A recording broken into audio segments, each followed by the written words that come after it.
సర్లే కానీ ఇంట్లో అందరికి తెచ్చావు కదా. వాళ్ళందరితో నాకేం పనండి? ఎలాగూ వెళ్ళావు కదా, అందరికి తీసుకురావచ్చు కదా. ఎందుకు ఎందుకు? తీరా తెచ్చిన తర్వాత అది నచ్చలేదు ఇది నచ్చలేదు అని లోపాలు ఎత్తి చూపిస్తారు. అవసరమా నాకు ఇదంతా? షాపింగ్ కి వెళ్తున్నామని అన్నయ్యకు మాట చెప్పేళ్ళుంటే బాగుండేది కదా. ఎందుకు చెప్పాలంట? అసలు ఎందుకు చెప్పాలి? అయినా ఇంకెంతకాలం అని చెప్తాం? ఇప్పుడు ఆస్తి మన పేరు మీద ఉంది కాబట్టి ఏది చెప్పాల్సిన అవసరం లేదు. అధికారం తలకెక్కనవ్వకు పార్వతి. మీకెలాగో చేత కాదు, కనీసం నన్నైనా అలవాటు చేసుకొనివ్వండి. కనీసం అన్నయ్య వదిన కన్నా తీసుకురావాల్సింది కదా. ఇప్పుడు ఆయనకి తెస్తే మాత్రం కొత్త బట్టలు కట్టుకుని ఊరేగుతారా ఏంటి? ఆ చక్రాల కుర్చీ నెట్టుకుంటూ తిరగడమే కదా ఆయన పని. ఎందుకు ఇంకా కొత్త బట్టలు? అయ్యో,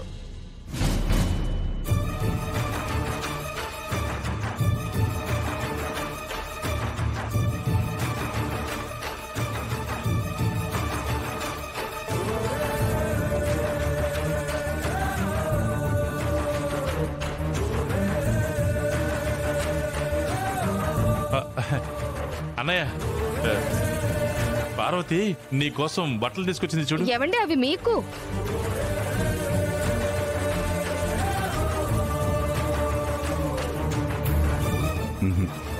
నీకోసం తీసుకొచ్చిన బట్టల్ని నాకెందుకు ఇస్తున్నావు శివరాం? నువ్వే ఉంచుకో. హడావిడిలో పడి మీకు తీసుకురాలేదు బావగారు. సారీ బావగారు, నన్ను క్షమించండి. పర్వాలేదులేమ్మా.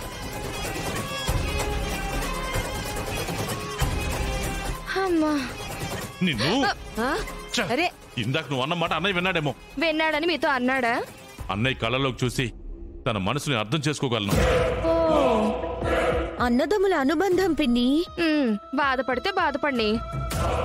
అయినా ఇప్పుడు ఏంటంట, ఆయన గారు బాధపడ్డారని మేం కూడా బాధపడుతూ కూర్చోవాలా? ఎవరు ఏమనుకున్నా మనం మాత్రం ఏ విషయంలో తగ్గేదే లేదు. పండగ చూడండి ఎంత బాగా జరుపుకుంటామో. రేపు మన ఇంట్లో కార్తీక మాసం జరుపుకుంటున్నామని ఊరంతా తెలిసేలా ధూమ్ధాం చేద్దాం.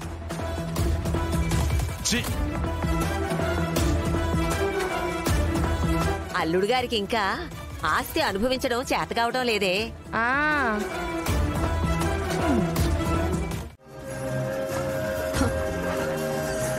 ఇన్ని రోజులు మీరు స్మార్ట్ షార్ప్ అనుకున్నాను. మేబీ నేను కూడా మీ విషయంలో పొరపాటు పడ్డానేమో.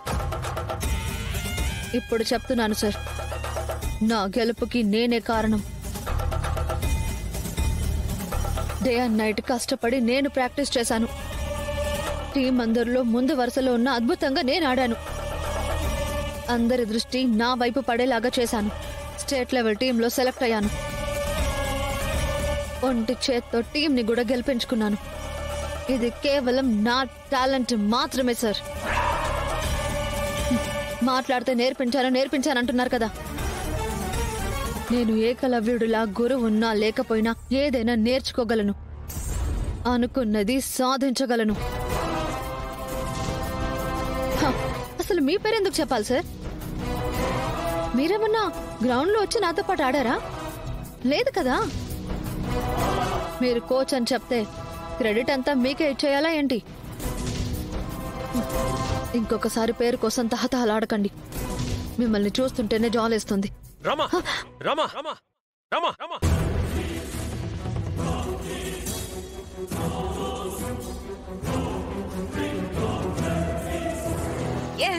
కొట్టుకు చావండి. మీరు కొట్టుకు చావడమే నాకు కావాలి.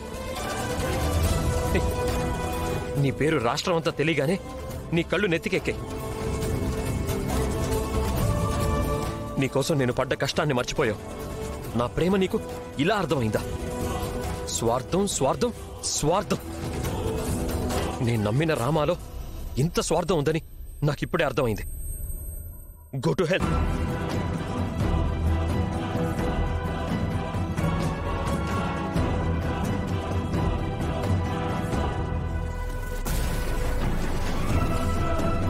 అకారణంగా నన్ను అనుమానించారు కదా.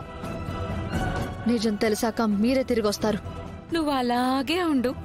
ఇంకెప్పుడు ఎప్పటికీ తిరిగి రాడు. ఇదే కరెక్ట్ టైం. టిష్యూ తీసుకెళ్లి సానుభూతి చూపిస్తూ అసలు నిజం చెప్పేద్దాం. ఇంకా కుళ్ళి చేస్తుంది.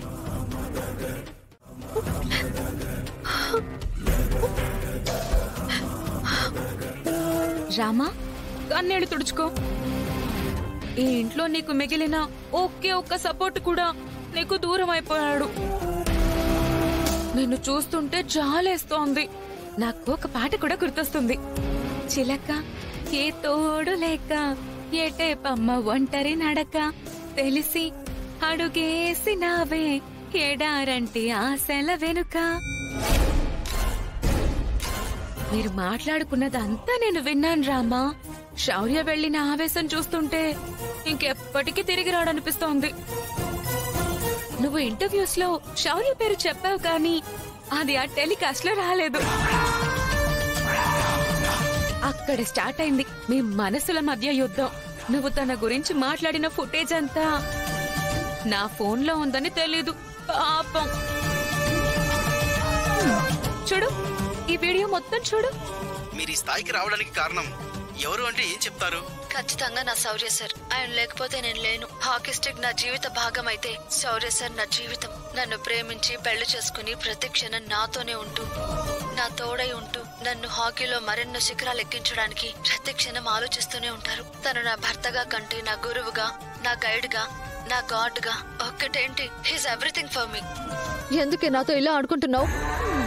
నువ్వు హాకీ ఆడుకుంటే తప్పులేదు కానీ నేను కనీసం నీతో ఫుట్బాల్ కూడా ఆడలేనా?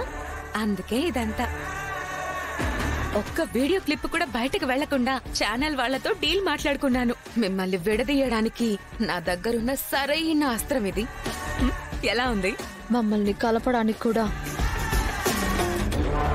ఇదే సరైన అస్త్రం. మిస్సెస్ అష్మిత,